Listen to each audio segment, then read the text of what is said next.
Well, hello there, and I do hope you're all well. And on it goes, doesn't it? What am I talking about?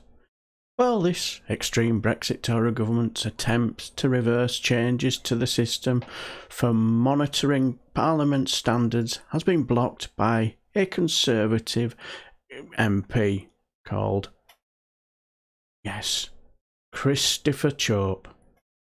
Yes, that's the man. The MP for Christchurch and East Dorset. Yes, our bodge, our bodger, our bumbling cockwomble, our Wurzel Churchill, our self-entitled Etonian prick Alexander Boris de Peffel Johnson wanted to attempt to move on from the sleaze row engulfing the Conservatives, was thrown into disarray when Christopher Chope blocked a bid to endorse the investigation into Owen Paterson and scrap the controversial standards reforms. Veteran Conservative Christopher Chope shouted, "Object!"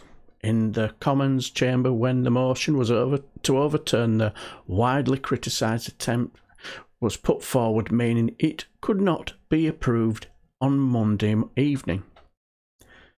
You really couldn't make this shit up, could you? The motion aimed to rescind the so-called Leadsom Amendment, which looked to establish a review of the MP's standards investigation process in a bid to delay former Cabinet Minister Mr Paterson's suspension for breaking lobbying rules. The government has now moved to bring forward the motion again, with the matter listed on Tuesday's Commons agenda. But Christopher Chope, a long-time member of the Tory Awkward Squad who specialises in filibustering parliamentary bills, was back winning friends and influence yesterday after yelling, "Object!" to the government's motion to U-turn on Paterson, and in the right-wing rag, he actually defended Owen Paterson in The Spectator. In a deeply embarrassing move for the Prime Minister, the objection means Parliament must now hold a full debate on the issue. Now, there were shouts of shame, and one person shouted, "Wow," behind a mask, and there has been shouts for this dinosaur to resign and how out of touch he is. Well, he's no stranger to controversy, is he, when it comes to blocking motions? Well, let's have a look at this record, eh? Well, he blocked a motion for making it an offence to attack police dogs or horses or prison office dogs. National standards for taxi licences, banning fraudulent wearing of medals, giving sixth formers better career advice, enable families of missing people to manage their loved ones' affairs, placing restrictions on hospital parking charges for careers, and even the Hillsborough debate of October 2011. The Alan Turing's posthumous pardon in 2013. Now, those who might not know who he is, Alan Turing in 1952 was the world-acclaimed code breaker and was charged with homosexual offences. He took his own life 2 years later.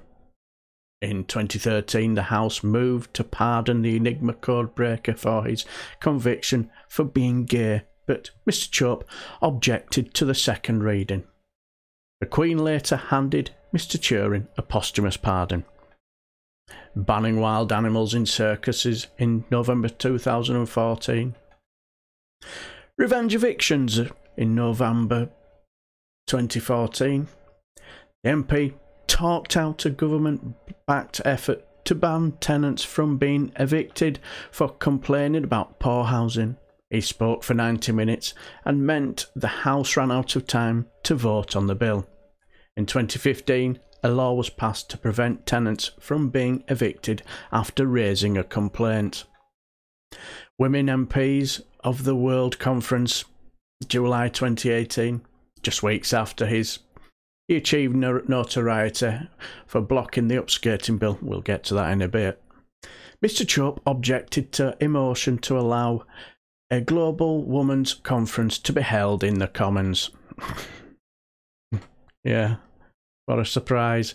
And no surprising, the upskirting bill in June 2018, a private member's bill making upskirting a specific crime punishable by up to 2 years in prison, was blocked by Mr Chope in 2018. Female genitalia mutilation protection law, February 2019. Mr Chope blocked a bill to make it easy to protect girls from female genitalia mutilation. Why does he do it? Well, apparently it's because the backbench MP has frequently cited the lack of debate and scrutiny for reasons for not letting laws pass. He argued that even if he backs the intent of such bills, he objects to them because he does not support the procedural principle of legislation being passed without debate at second reading. Mr Chope also claims to be heavily opposed to private members' bills. After the furore following his move to block the upskirting bill, Mr Chope told the Bournemouth Echo, "The government has been hijacking time that is rightfully that of backbenchers. This is about who controls the House of Commons on Friday, and that's where I'm coming from." He added that the government is abusing parliamentary time for its own ends, and in a democracy this is not acceptable. The government cannot just bring in what it wants on the nod. We don't quite live in the Putin era yet. But for me, these motions he blocks, they don't seem to be difficult problems to me.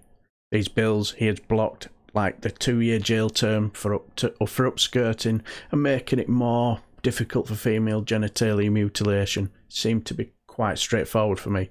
So why would you want the debate? It seems to me that our Christopher Chope is past his sell-by date and should be pushed on to pastures green and be moved on as far as I'm concerned. But what do you guys think? Have I got it wrong? If I have, put me right.